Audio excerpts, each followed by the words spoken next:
লাল শাড়িতে প্রেয়সী পর্ব সংখ্যা ৯। লেখনীতে ফাতিমা ফারিয়াল।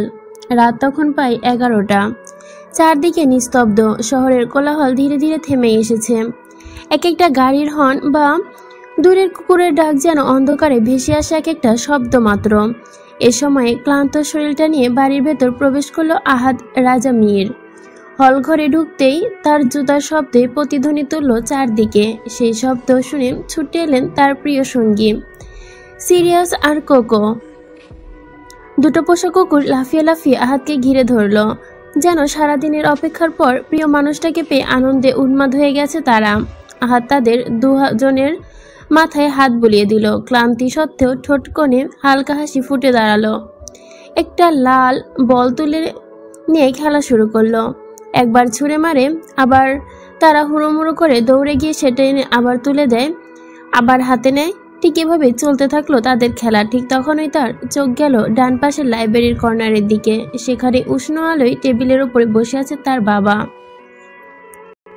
আমজাদ মীর আর চাচা আশফাক মীর। দুজনেই ডুবে আছে কোনো গুরুত্বপূর্ণ আলোচনায়। টেবিলের ছড়ানো ছিটানো কাগজপত্র, খোলা ফাইল আর ধোয়া ওঠা চায়ের কাপ। আহাদ কিছুক্ষণ পর ওদের দিকে তাকিয়ে রইল। তারপর এক নিঃশ্বাসে হাতে থাকা বলটা দূরে ছুঁড়ে মারল। সিরিয়াসের কোকো ছুটে গেল সেই দিকে। আহাদ ভারী শরীরটা নিয়ে ধীরে ধীরে এগিয়ে ধপ করে বসে পড়ল চাচার পাশের সোফায়। ধপ শব্দেই দুজন ভাই তাকায় সেদিকে। আশফাক মীরের বুড়ো কুচকে জিজ্ঞেস করলো, কোথায় ছিলি তুই? সংসদের সবার পর থেকে তো তোরা হাওয়া হয়ে গেছিস, তোর কোনো টিকিটও পাওয়া যাচ্ছে না। আমজাদ মীর তখন নির্লিপ্ত ভঙ্গিতে চশমাটা নাকে ঠেলে দিলেন। তারপর ব্যঙ্গের সুরে বললেন, কোথায় আর যাবে, গেছে নিশ্চয়ই কোনো প্রেয়সীর খোঁজে। আহাদ এক মুহূর্ত ভাবার দিকে তাকিয়ে আর চোখে তাকালো। তারপর গলা কাখারি দিয়ে সোজা উত্তর দিয়ে দিল, খুঁজতে না, দেখতে গিয়েছিলাম। তার মানে খুঁজে পেয়েছো তাকে? এই উত্তরে আশফাক মীরের চোখে কপালে বিস্ময় করে বলল, এক মিনিট, কিসের প্রেয়সী? কোন প্রেয়সী? কি বলছো তোমরা? আহাদ এবার চোখ বন্ধ করে হালকা মুচকি হাসলো। আস্তে আস্তে উচ্চারণ করলো, লাল শাড়িতে প্রেয়সী। এক মুহূর্তের জন্য যেন নিস্তব্ধ হয়ে গেল সবকিছু। শুধু টেবিলের ল্যাম্পে হালকা আলোয় আহাদের মুখে ঝিলিক ছড়াচ্ছে। আশফাক মীরের মুখে বিস্ময়ের ছাপ স্পষ্ট। তুই প্রেমে পড়েছিস আহাদ? আহাদ চোখ খুলে চাচার দিকে তাকালো। সেই দৃষ্টিতে যেন এক অদ্ভুত গভীরতা। চাচার মনে কোনো সন্দেহ রইল না।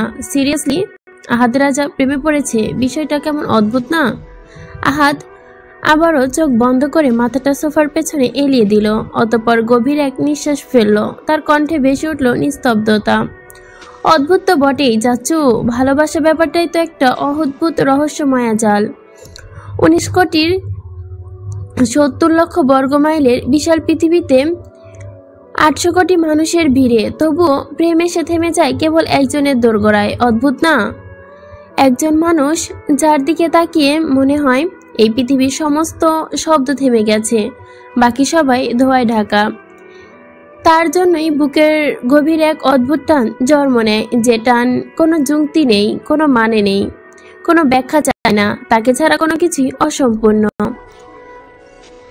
শব্দগুলো নিস্তব্ধ, আলোয় নিঃশেষ। শুধু সেই এক মানুষ হয়েই ওঠে সমগ্র পৃথিবীর মানে। ভেবে দেখো, এর চেয়ে কি অদ্ভুত আর কিছু হতে পারে? শেষের লাইনটা বলার সময় আহাদের চোখ স্থির হলো আশফাক মীরের দিকে। দুই ভাই এক দৃষ্টে তাকিয়ে রইল তার দিকে। মুখ প্রসারিত হয়ে হাঁ হয়ে গেল অবিশ্বাসে। আহাদ কিছুক্ষণ চেয়ে থেকে হঠাৎ দুহাত বাড়িয়ে দেয়, তাদের মুখ বন্ধ করে দিল। আবার হেলান দিয়ে বসলো, কিন্তু সঙ্গে সঙ্গে আবার দুই ভাইয়ের মুখ হাঁ হয়ে গেল। আহাদ এবার বিরক্তিতে গর্জে উঠল, সমস্যা কি তোমাদের? এভাবে তাকিয়ে আছো কেন? এমনভাবে তাকাচ্ছ যেন আমি অপরাধ করে ফেলেছি। আশফাক মীর ভাইয়ের দিকে তাকিয়ে চাপা স্বরে বলল, ভাইজান, কোনোভাবে কি আমাদের আহাদ কারোর সাথে অদল বদল হয়ে গেছে? এই কথা শুনে আহাদের মাথার রগ চড়ে গেল। তার গলার স্বর রুক্ষ হয়ে উঠল। বা কি ভাগ্য করে পরিবার পেয়েছি আমি! কোথায় আমাকে অভিনন্দন জানাবে? না, তা তো করছে না, উল্টো বোয়াল মাছের মতো হাঁ করে ৩২ পাটি বের করে বসে আছে। চমৎকার! একে অপরের দিকে তাকিয়ে দুজনেই তাড়াহুড়ো করে মুখ বন্ধ করলো। আহাদ গর্জে উঠে দাঁড়ালো। কড়া দৃষ্টিতে একবার তাকালো বাবা আর চাচার দিকে, তারপর গটগট করে শব্দ তুলে সিঁড়ি বেয়ে ওপরে উঠে গেল। সে চলে যেতেই দুই ভাই মুখ চাওয়াচাওয়ি করে হঠাৎই হো হো করে হেসে উঠল। আহাত নিজের রুমে ঢুকে জুতা জোড়া খুলে এক কোণে ছুঁড়ে মারল। শরীরের ভেতর জমে থাকা রাগটা যেন জুতার সাথে গিয়ে দেওয়ালে আঘাত করল। বিছানায় এসে এলিয়ে দিল শরীর। ক্লান্ত শরীরটা গভীরভাবে ডুবে গেল নরম গদিতে। তার শরীরে গিয়ে থামলো আলমারির দিকে। সেদিকে চোখ গেল। সেখানে রাখা আছে তার প্রেয়সীর লাল শাড়িটা। মুহূর্তে আহাদের বুকের ভেতর অন্যরকম কাঁপুনি বয়ে গেল, যেন হাজার ঝড়ের মাঝেও এই এক টুকরো কাপড় তার শান্তির আশ্রয়। চোখ বন্ধ করলো, অবচেতনভাবে হাত ছুঁয়ে দিল বুকে। শ্বাস প্রশ্বাস ভারী হয়ে আছে। এক অজানা অনুভূতির ঢেউ তাকে গ্রাস করে নিচ্ছে। ধীরে ধীরে সে তলিয়ে যাচ্ছে গভীর স্বপ্ন রাজ্যে, যেখানে আছে শুধু সেই এক মানুষ, লাল শাড়িতে তার প্রেয়সী, লাল শাড়িতে প্রেয়সী। ভার্সিটির বিশাল গেটটা পেরোতেই হৃদিতা হালকা ভঙ্গিতে ভেতরে ঢুকলো। সকালের রোদটা গা এলিয়ে দিয়েছে তার কালোমণি চোখ জোড়ায়। একটু আধটু ঘুমের আভা ভারী হলেও মুখে টুকটুকে ফ্রেশ লুক। পায়ের ধুলো যেন প্রতিটা পদক্ষেপে ছড়িয়ে পড়ছে চারপাশে।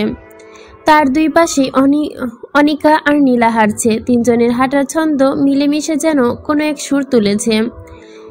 একটু চুপচাপ এগিয়ে যাওয়ার পর হঠাৎ নীরবতা ভেঙে দিয়ে রিধি নীলার দিকে ঘুরে বলে, কিরে, আহিয়া আসলো না কেন? সকালে তো বলেছিল আসবে। নীলা ব্যাগটা কাঁধ থেকে একটু সরিয়ে নিল, উত্তর দিল, ওর নাকি শরীর ভালো না, তাই আসে নাই। অনিকা ঠোঁট বেঁকিয়ে হাঁটতে হাঁটতে বলে উঠল, ভালোই করেছে আসে নাই। এই বয়সে বসে বসে স্যারদের লেকচার শুনতে আর ভালো লাগে নাকি? নীলার খোঁচা মারা ভঙ্গিতে বলল, তাহলে তো তোর জন্মের পরে ভার্সিটিতে ভর্তি করানো উচিত ছিল তোকে, তখন লেকচার শুনলে মজা লাগতো নিশ্চয়ই। নীলার এই কথায় হো হো করে হেসে ওঠে রিদি। এত জোরে হাসলো যে সামনে উঠতে না পেরে প্রায় নুয়ে পড়ল। তার হাসি আশেপাশে কয়েকজন ছাত্রছাত্রী তাকে দেখল, কিন্তু অনিকা ভীষণ গম্ভীর ভঙ্গিতে বলে উঠল, ভাই, বুড়ো হয়ে যাচ্ছি, কবে আমার বিয়ে হবে, কবে 3টা বাচ্চা হবে, কবে ওদের স্কুলে যাওয়া শুরু করব। ভাবতো বাচ্চাদের ক্লাসে বসে থাকার বয়সে এখন নিজে ক্লাসে বসে থাকি। দূর, আমার দিন দুনিয়া কিছুই আর ভালো লাগছে না। আর এই নাটকীয় ঘোষণায় রিধি আর নীলা চোখাচোখি করলো। তারা দুজনেই জানতো অনিকার কথা শেষমেশ এখানে গিয়েই থামবে। বিয়ে, বাচ্চা আর সংসার, দুঃখের কথা। দুজনেই আর নিজেকে ধরে রাখতে পারলো না, হো হো করে হেসে উঠল। ঠিক তখনই পেছন থেকে এক পরিচিত ডাক ভেসে এলো, রিদিতা। হঠাৎ করে তিনজনের হাসি থেমে গেল। তারা ঘুরে তাকালো। দূর থেকে দৌড়ে আসছে তাদের সহপাঠী তামিম। শার্টের বোতামটা আধখোলা, চুলগুলো এলোমেলো, ফর্সা মুখটা ঘামে চপচপে হয়ে আছে। কাছে এসে হাঁপাতে হাঁপাতে দাঁড়ালো, বুকটা উঁচু নিচু করছে, তীব্রভাবে শ্বাস ছাড়ছে। রিদি অবাক হয়ে বলে উঠল, তামিম, তুমি এভাবে হাঁপাচ্ছ কেন? তামিম কপালের ঘাম হাতে তালু দিয়ে মুছতে মুছতে বলল, কতবার ডেকেছি তোমাকে, কিন্তু শুনতেই পাওনি। রিদি একটু লজ্জিত হয়ে হাসি মাথা নিচু করে উত্তর দিল, আসলে ওদের সাথে গল্প মশগুল ছিলাম তো, তাই হয়তো শুনতে পাইনি। অনিকা হাত কোমরে দিয়ে তামিমের দিকে তাকিয়ে বলল, ডাকছিলা কেন সেইটা বলো। তামিম একটু ইতস্তবোধ করে রিদির চোখের দিকে তাকিয়ে বলল, আসলে আমি তো কাল ক্লাসে আসিনি, তাই ভাবছিলাম তোমার নোটসগুলো যদি একটু পাই। অনিকা ভুরুকুচকে সঙ্গে সঙ্গে বলল, আমাদের কাছেও তো চাইতে পারতে, ওর কাছ থেকেই কেন নিতে হবে? তোমাদের লেখা আমি বুঝি না, মনে হয় প্রেসক্রিপশন লিখে দাও, এক একটা পিএইচডি করা ডাক্তার। এ কথা শুনে রিদি হো হো করে হেসে ফেলল। তারপর আবার মাথা চুলকে বলল, হ্যাঁ, আমার নিজের লেখাও তো আমি নিজেই বুঝতে পারি না, তোমাদের আর কি বলবো, তুমি কি বুঝবে? তামিম নির্ভর কণ্ঠে বলল, তোমারটা আমি বুঝবো, তুমি দাও। কোনো কথা না বাড়িয়ে রিদি ব্যাগের চেন খুলে ভেতর থেকে নোটসগুলো বের করে হাতে ধরিয়ে দিল। নোটস হাতে নিয়েই তামিম চোখ যেন অদ্ভুত একটা উজ্জ্বলতা জ্বলে উঠল। তারপর তিনজনই আবার সামনে হাঁটা দিবে, আর পেছনে দাঁড়িয়ে তামিম স্থির দৃষ্টিতে তাকিয়ে রইল রিদি চলার ভঙ্গির দিকে। রিদি একবার ঘাড় ঘুরিয়ে যদি তাকায় তার দিকে, এই আশা নিয়ে তাকিয়ে থাকলো, কিন্তু তামিম নিরাশ করে রিদি চলে গেল। তবুও তামিম হালকা একটা হাসি ফেলে মনের ভেতরে ফিসফিস করে বলল, অদ্ভুত মেয়ে, শুধু একবার তাকিয়ে দেখলে কেমন হতো। ক্লাসের মাঝে সারি সিটে বসে আছে রিদি, অনিকা আর নীলা। সামনে বোর্ডে লেখা সমীকরণগুলো ঝকঝক করছে। এখন পদার্থবিজ্ঞানের গুরুত্বপূর্ণ ক্লাস। স্যার কলম হাতে নিয়ে বোর্ডের সমীকরণ টেনে লিখছেন। গলা পরিষ্কার করে লেকচার শুরু করলেন। চারদিকে নিস্তব্ধতা, শুধু স্যারের কণ্ঠ আর দাগ টানা শব্দই শোনা যাচ্ছে। ঠিক তখনই হঠাৎ করে ক্লাসের দরজা দিয়ে একেবারে হুড়মুড় করে ঢুকলো আহাদ রাজা 3 পান্ডা, শাহিন, নাদিম আর শাওন। ক্লাসের এক অস্বস্তিকর গুঞ্জন ছড়িয়ে পড়ল। সবাই হঠাৎ পেছনে ঘুরে তাকালো। তাদের দেখা মাত্রই রিদির বুক ধুকধুক করে উঠল। মাথার ভেতর ঝড় বয়ে যেতে লাগলো। না জানি আবার কি কাণ্ড করে এসেছে এরা। 3 জন কারো তোয়াক্কা না করে সোজা এসে দাঁড়ালো রিদির সামনে। স্যারের লেকচার থেমে গেছে, হাত মাঝপথে ঝুলে রইল। এই মুহূর্তের জন্য ক্লাসরুমের বাতাস জমাট বেঁধে গেছে যেন। শাহিন এগিয়ে এসে রিদির সামনে কয়েকটা প্যাকেট এগিয়ে ধরল। কণ্ঠ ভারী করে বলল, এগুলো ভাই পাঠাইছে আপনার জন্য। রিদি চারপাশে তাকালো। প্রায় পুরো ক্লাস চোখ আটকে আছে তার দিকে। বুকের ভেতরটা ধকধক করছে। সে কপালে হাত রেখে মুখ আড়াল করার চেষ্টা করলো, কিন্তু অনিকা এবার খোঁচা খাইল। কি আছে এতে? শাহিন অনিকার দিকে বিরক্ত চোখে তাকালো। এরপর ঠান্ডা গলায় বলল, খাবার আছে, উনি সকালে খেয়ে আসেননি, তাই ভাইয়া খাবার পাঠিয়েছে। বলেছে এখনই যেন খেয়ে নেয়। অনিকা ঠোঁট বাঁকিয়ে তাচ্ছিলের হাসি দিল। এগুলো আপনারা 3 পান্ডা মিলে খেয়ে নিন, এখন আমাদের ক্লাস চলছে। খেতে দেখতে পাচ্ছেন না নাকি?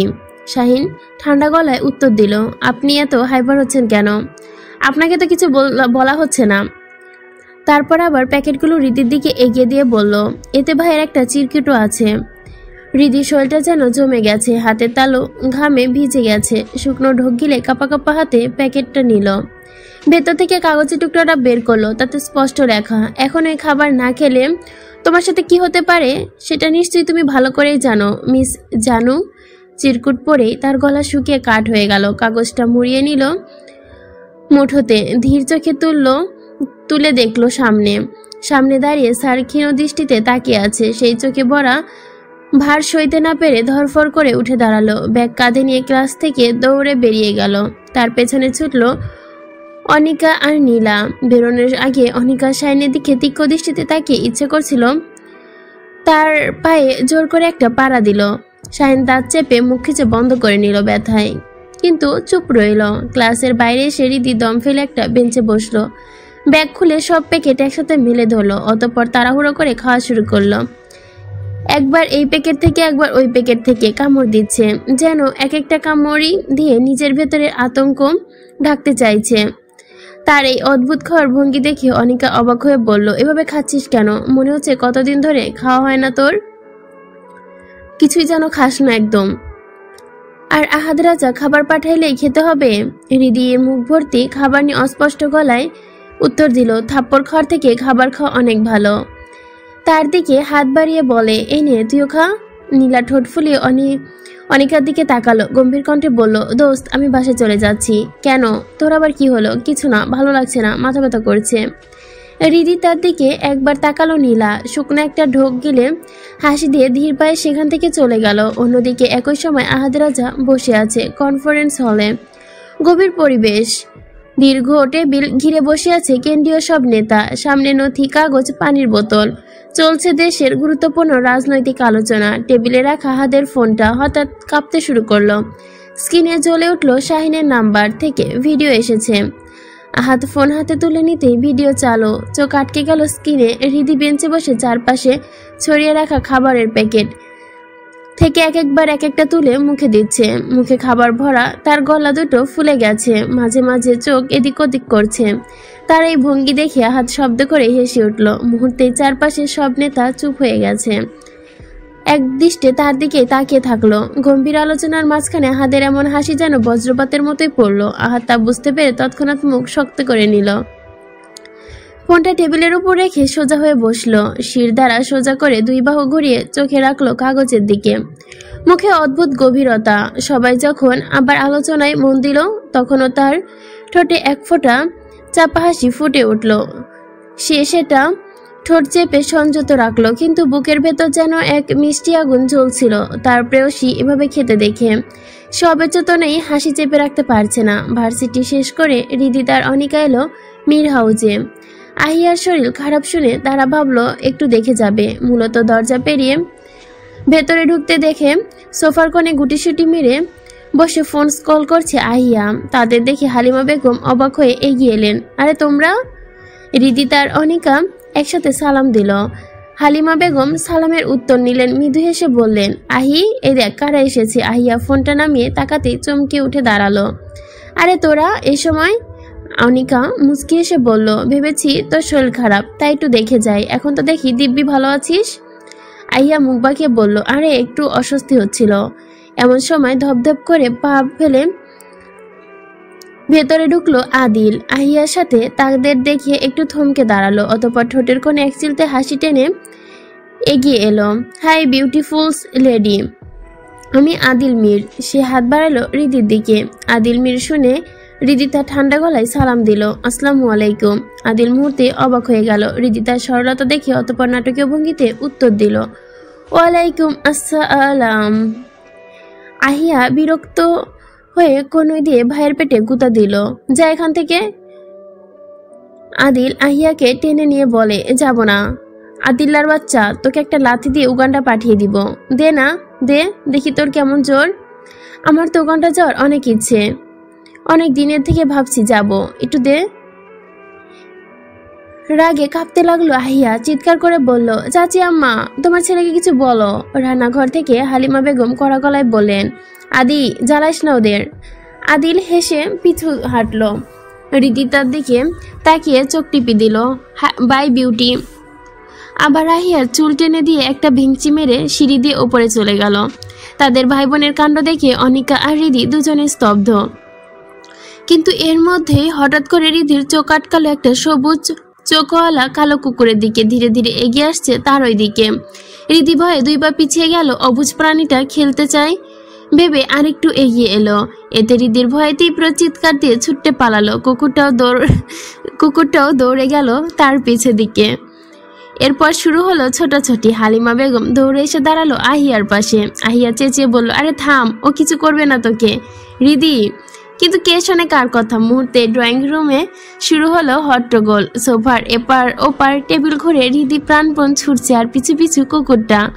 এমন সময় দরজা দিয়ে ঢুকলো আহাদ রাজা আর আমজাদ মির। দুজনে স্তব্ধ হয়ে গেল সামনের দৃশ্য দেখে। আহাদ থমকে দাঁড়িয়ে রিদি ছোটাছুটি দেখছে। লাল চুড়িদার পরা মেয়েটা যেন আতঙ্কে বাতাসে ভেসে বেড়াচ্ছে, চুলগুলো এলোমেলো হয়ে গেছে। আমজাদ মিরও বিস্ময়ে তাকিয়ে রয়েছে। ঠিক তখনই ভয়ে দিশেহারা হয়ে রিদি ছুটে গিয়ে এক লাফে কোলে উঠল তার। ঘরে নিস্তব্ধতা নেমে এলো। সবাই হা হয়ে তাকিয়ে আছে। সিরিয়াস হয়ে হাঁপাতে হাঁপাতে আহাদের সামনে দাঁড়ালো। আহাদের চোখের ইশারায় গুটিছুটি হয়ে এক কোণে বসে পড়েছে কুকুরটি। এক মুহূর্তের পর আমজাদ মির গম্ভীর কণ্ঠে বলল, এবার নামতে পারো মেয়ে আমার কোলে থেকে, ও তোমাকে কিছু করবে না। গম্ভীর কণ্ঠে যেন বজ্রপাত হলো। রিদি হকচকিয়ে তাকালো। সে যে আমজাদ মিরকে এতদিন টিভিতে দেখেছে, পত্রপত্রিকায় দেখেছে, আজ তারই কোলে বসে আছে সে। তড়াৎ করে নেমে ছিটকে দূরে দাঁড়ালো সে। আমজাদ মিরের ছেলের দিকে তাকিয়ে মাথা নেড়ে ভেতরে চলে গেলেন। আহিয়ার অনিকা মুখ চেপে হেসে ফেলল। রিদি এবার ওদের দিকে তাকালো। অতঃপর চোখ পড়লো আহাদের দিকে। তার দৃষ্টি যেন জ্বলন্ত অগ্নিশিখা। চোখ রক্তিম, চোয়াল শক্ত হয়ে আছে। রিদির বুক ধকধক করে উঠল। মুখ থেকে অস্ফুটন স্বরে বেরিয়ে এলো, লা হাওলা ওয়ালা কুওয়াতা ইল্লা বিল্লাহি আলিউল আজিম। আহাদ ক্রোধ নিয়ে ধীরে ধীরে এগিয়ে এলো। তার গলা ভারী হয়ে উঠল। এই আল্লাহর বান্দি, এই আমারে তোর চোখে পড়লো না? আমার বাপের কোলে গিয়েই লাফিয়ে উঠতে হইল। আমার কোলে উঠলে আমি কি তোরে মানা করতাম নাকি? আমি কি তোরে কোলে নিতাম না? রিদি কাঁপা কাঁপা গলায় বলল, আমি তো কারোর কোলেই উঠতে চাইনি। ও তো ভুল করে। আবার ভুল করে? না ভুল করে না, তাহলে ইচ্ছে করে। না ইচ্ছে করেও তো করিনি, তাহলে কি করে করেছি জানি না আমি। আহাদ দাঁত পিষে গর্জে উঠল, রিদি, আম্মু। একটা চিৎকার দিয়ে আতঙ্কে রিদি হালিমা বেগমের আড়ালে রোকালো। আহাদ একটু এগিয়ে গিয়ে সিরিয়াসের সামনে হাঁটু গেড়ে বসে রিদির চোখের দিকে তাকিয়ে বলে, সিরিয়াস, ভালো করে মনে রাখবি এই চেহারাটা। এরপর থেকে যতবার এই বেডিরে দেখবি ততবার দৌড়ানি খাওয়াবি, তা না হলে তোর খাওয়া বন্ধ। কত বড় সাহস আমার চোখের সামনে আমাকে রেখে আমার বিয়াইতা বাপের কোলে উঠে, বজ্জাত বেটি। রাগে তার বুক ওঠানামা করছে, চোখ জ্বলছে আগুন, যেন সেই দৃশ্যর তাপে রিদি পুড়ে ছাই হয়ে যাবে এমন একটা ভাব।